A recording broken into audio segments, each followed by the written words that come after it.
মুসলমানদের জানাই আসসালামু আলাইকুম। অন্য ধর্মবর্ণ সকলের প্রতি আন্তরিক শুভেচ্ছা অভিনন্দন।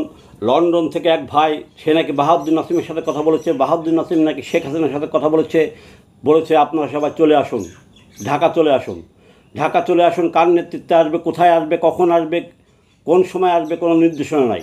এগুলো সম্পূর্ণ ভুয়া কথা। মাননীয় প্রধানমন্ত্রী শেখ হাসিনা এই আদেশ দেয় নাই। শেখ হাসিনা বলেছে যে যেখানে নেতৃত্ব দিচ্ছে সে সেখানকার নেতা। আপনারা লন্ডন আছেন, মালয়েশিয়া আছেন, দুবাই আছেন, ভারত আছেন, আপনারা সেখানকার নেতা। আপনারা বাংলাদেশের ব্যাপারে কোনো হুকুম দেওয়ার এখতিয়ার আপনাদের নাই। যদি এখতিয়ার দিতেই থাকে, প্রধানমন্ত্রী শেখ হাসিনা বলবে যে তোমরা অমুক দিন অমুক টাইমে সবাই সারা বাংলাদেশ থেকে আসো, সেদিন বাংলা লোক যা বাড়াবে। আপনি বলবেন লন্ডন থেকে বসে যে চলে আসো, তোমরা বেরো, কোথায় বাড়াবে, কার কাছে বাড়াবে, কোথায় করবে, কার নেতৃত্বে যাবে, কোনো দিক নির্দেশনা নাই। এগুলো সম্পূর্ণ ভুয়া কথা। এগুলো কর্মীদের আরও বিপদে ফেলানোর জন্য এগুলো চক্রান্ত করছে।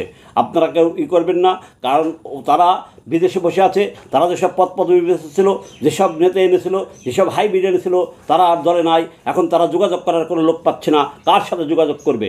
কারণ যাদের আনছিল, কেউ বিএনপি, কেউ জামাত, যে এলাকায় যার শক্তি বেশি সেই এলাকা তাদের সাথে যেয়ে বিভিন্নভাবে তারা মিশে গেছে।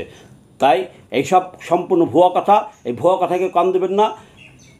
যখন নেতৃত্ব দেবে শেখ হাসিনা, মাননীয় প্রধানমন্ত্রী শেখ হাসিনা যখন বলবে যে অমুক দিন অমুক তারিখে তোমরা বাড়াও, আমরা সেদিন বাড়াবো। তার আগে কেউ এইসব ভুয়া কথা কান দেবেন না, কেউ উচ্ছৃঙ্খল হবেন না।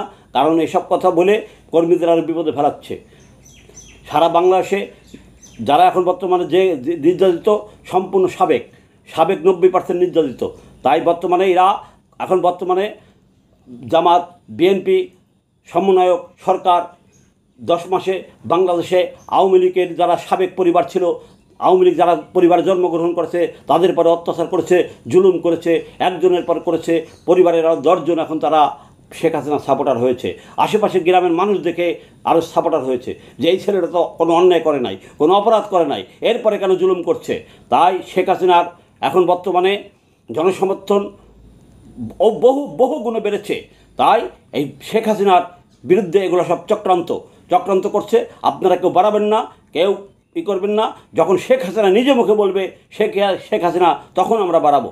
আর মাননীয় প্রধানমন্ত্রী শেখ হাসিনার কাছে আপনাকে আহ্বান জানায়, যেসব বিদেশি নেতা আছে তাদের হয় দেশে পাঠিয়ে দিন, নাহলে কমিটি আপনি ভেঙে দিন, নতুনভাবে আবার কমিটি করতে হবে। যারা বর্তমানে জেল জুলুম ভোগ করছে, যারা বর্তমানে দলের জন্য খাটছে, তারা কমিটিতে অন্তর্ভুক্ত হবে। বিদেশে বসে থাকবে আর কমিটিতে তার নাম থাকবে, এটা হতে পারে না। তাদের কমিটি থেকে করুন, বাদ দিয়ে কমিটি ভেঙে দিয়ে আবার নতুনভাবে যারা বর্তমানে জেল জুলুম ভোগ করছে, যারা জয় বাংলা বলছে, এরাই কমিটি পাওয়ার অগ্রাধিকার রাখে। সকলকে অভিবাদন জানাই, শুভেচ্ছা জানাই। কেউ বইসে কান দেবেন না, ঠিক আছে? যে শেখ হাসিনার নির্দেশ ছাড়া কোনো বিদেশি নির্দেশ, অন্য কেউ নির্দেশ আমরা শুনবো না।